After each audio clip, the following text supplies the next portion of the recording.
I love your story because it's true love, and it's a love that goes beyond the superficial and the initial spark. It's love that's genuine, and in fact, Frank had you all married, and it's about to be your 10-year, I believe, anniversary, and Frank has stood by you through breast cancer, and that's real love. He's been a rock, absolutely a rock for me. And I tell him sometimes I feel kind of guilty because he only had 3 years of me being totally healthy. And since then, he's had a cancer patient for a wife, and I feel bad about that. And he just poo-poos it and says, I married you for better, for worse, in sickness and in health. And this is what we're going to do together, and we're going to get you well. And that's what we've done, hopefully, knock on wood. I love your story because life definitely has, the happy moments and the challenges, and real love sticks through all of the journey. Can you kind of share with us some of the things that he did for you during the cancer treatments? And you were amazing because I know you as a runner and as a friend, and you've had so much fortitude and spunk throughout all the breast cancer treatment. You're really quite inspirational. Can you tell what it was like, the journey with you and Frank during the treatments? I think for many cancer patients going through the difficult treatment, the treatment the first time was not bad. I did not have chemotherapy. I did the second time. Chemotherapy is hell. It just is. And I think what any cancer patient wants, whatever treatment they're going through, is someone who will listen, who will hug you when you need it, who will not say things like, that's okay, we'll get through this, it'll be fine, you're tough, you can do this, blah, blah, blah. I don't want to hear that. I didn't want to hear that. I just wanted him to say, cry if you need to, or just let me hold you. And that's what he did. I love that. That's beautiful. It's real love. And so, Patty, I know a lot of people watching this, they may be widowed, they may be divorced, they're looking for someone who's like the story you have, the real, genuine love. And what advice can you give them? How do they go about finding this? A lot of times, I think, and I've heard this from other friends, it's when you stop looking that it happens. If you are looking, there are certainly a lot of resources there online. It always pays to be extremely careful if you're meeting someone that way. But a lot of times, I think, and with Frank, and that getting to know each other online, I trusted my instincts, and my instincts told me that this was a special man who was exactly as he was presenting himself online. This was not a false identity in any way, and just to be open-minded about things. And even if you had maybe a marriage that was not what you wanted it to be, don't be like I was. Don't close your mind and say, I'm never going to do this again, because you might just meet somebody out there who the first thing you're going to think is, why didn't I meet him 30 years ago? I love your story, and you're very deserving of all this wonderful happiness. Thank you so much.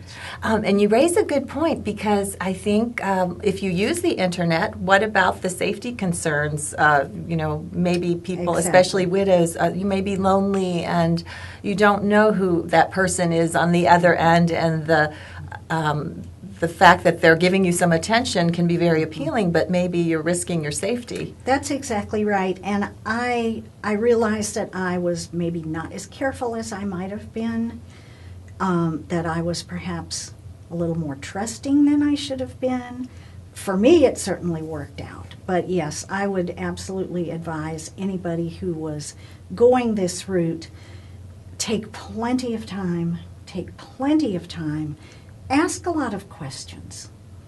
Ask questions about family, kids, what your interests are, what jobs you've worked. I mean, anybody who wants a relationship, who is genuine, wants to give you that information, wants to share. And maybe meet in a public place initially. In a public place, absolutely. And so I'm just curious, you did find love on the internet, which I think is really cool, and I love your story.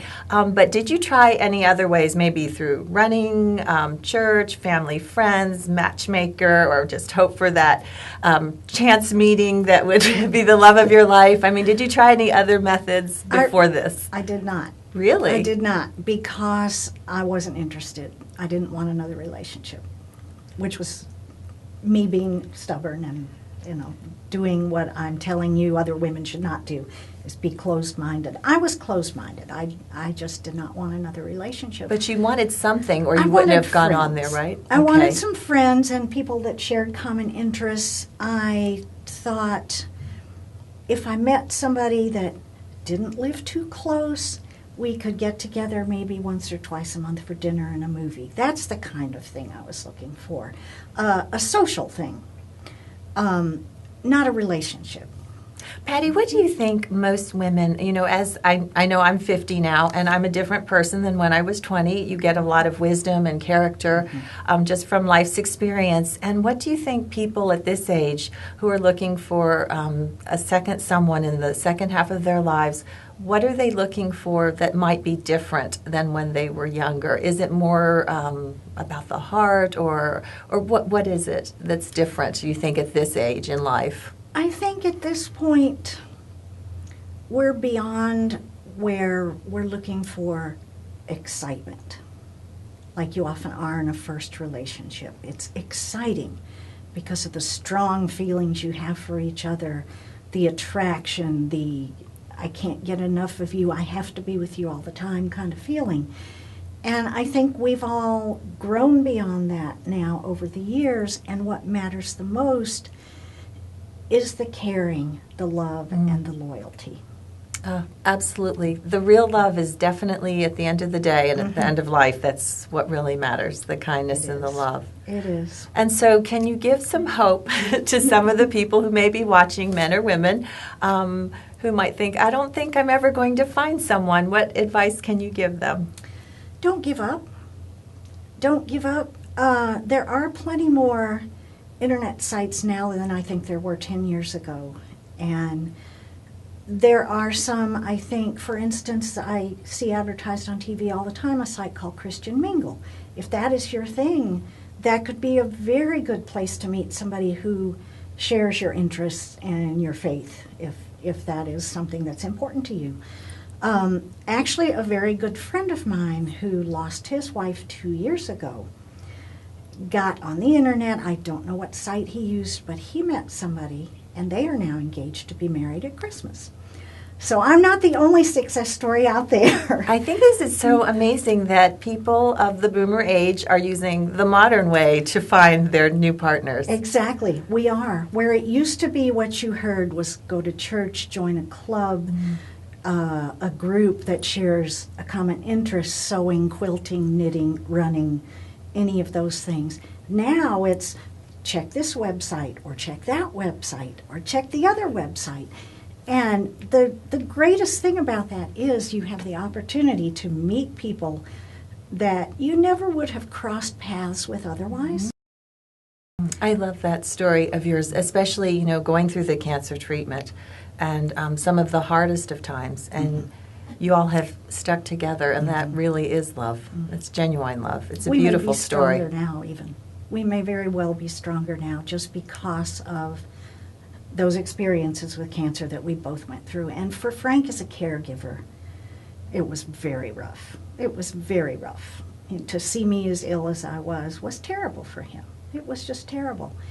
And we have managed to heal together and to keep that closeness, to keep that communication. Because now that we're not so in desperate straits with me ill and him trying to take care of me, now is the time where it would be easy to kind of relax and get back into normal routines and maybe not work as hard as we should at keeping that communication as close as it needs to be.